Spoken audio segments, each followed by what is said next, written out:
Hello students. So today I will be discussing a few questions from solid state. As I have already discussed, solids are classified into crystalline and amorphous. Crystalline solids are further classified into ionic solids, metallic solids, molecular solids and covalent or network solids. Molecular solids are further classified into non-polar molecular solid, polar molecular solid and hydrogen bonded solid. So let's see this question. Classify the following solids in different categories based on the nature of intermolecular forces operating in them.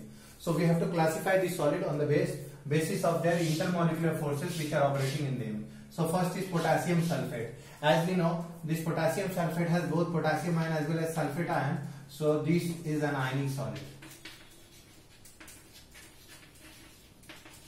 Tin. Tin is a metal.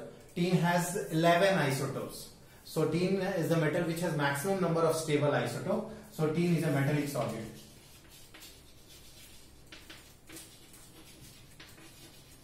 Benzene.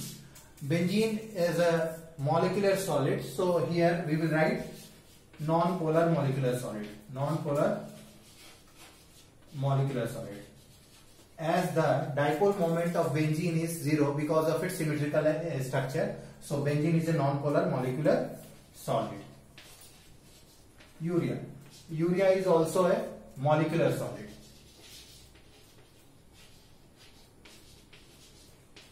Ammonia. Ammonia in the solid state, it is a polar molecular solid. So it is a polar molecular solid. Water is also a polar molecular solid. If it is in the solid state, then it is a hydrogen bonded molecular solid. So it is polar molecular solid. Zinc sulfide. It has 2 plus and 2 minus. So zinc sulfide is an ionic solid. As we have discussed in previous class that zinc sulfide has a coordination number of Zn coordination number, Zn2 plus coordination number is 4 as well as sulfide coordination, sulfide 2 and sulfide coordination number is 4. Graphite. Graphite has a 3-dimensional network structure. Its hybridization of carbon is sp2 and it is a good conductor. It is soft. So graphite is a covalent solid. Rubidium. Rubidium is a group 1 element. Lithium, sodium, potassium, rubidium, cesium, francium, they are regarded as alkali metal. So rubidium is a metallic solid. It is a metallic solid because it is a metal and it is highly reactive metal. Argon. Argon is a non-metal. It is a group 18 element. Argon is the most abundant noble gas in air. So argon is a non-polar molecular solid. It is a non-polar molecular solid. So this was the question. We have to classify the given solids on the basis of their intermolecular forces. So potassium sulfate is ionic solid, tin is a metallic solid, benzene is a non-polar molecular solid, urea is a molecular solid, ammonia is a polar molecular solid, water is a polar molecular solid. If it is given in the form of ice, then it is hydrogen bonded molecular solid. Zinc sulfide is ionic solid, graphite is a covalent or network solid, rubidium is a metallic solid, argon is a non-polar molecular solid.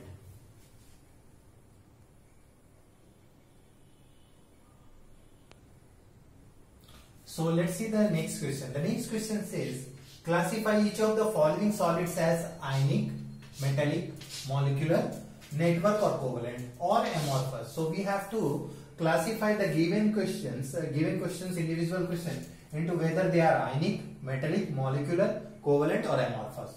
So let's see. So if we see the structure of P4O10, it is a molecular solid. It is a molecular solid.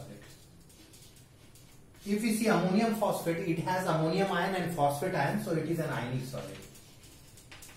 Silicon carbide. As we know, silicon carbide is also called carborundum. It has a 3-dimensional structure. It is a covalent or network solid. I2 is a non-polar molecular solid. It is a non-polar molecular solid. Non-polar molecular. So it comes under the molecular category. So it is a non-polar molecular solid.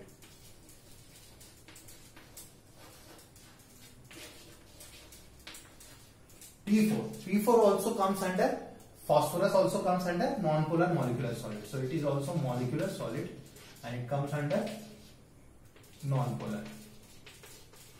If we see plastic, these are actually polymers, so plastic comes under amorphous solids. PVC is polyvinyl chloride. The monomer of polyvinyl chloride is vinyl chloride, CH2 double bond CHCl. So it is also an example of amorphous solid. Brass is an alloy. It consists of copper and zinc. So brass is an alloy, so it is a metallic solid. Next is cellophane. It is also a polymer, so cellophane also is an amorphous solid. If we see lithium bromide has plus and minus charge, so it comes out to be an ionic solid. Silicon is a covalent solid. So it is covalent. And this question was asked in IIT. What type of crystals are of silicon? So silicon is a covalent solid. Potassium nitrate has plus minus charge, so it is an ionic solid.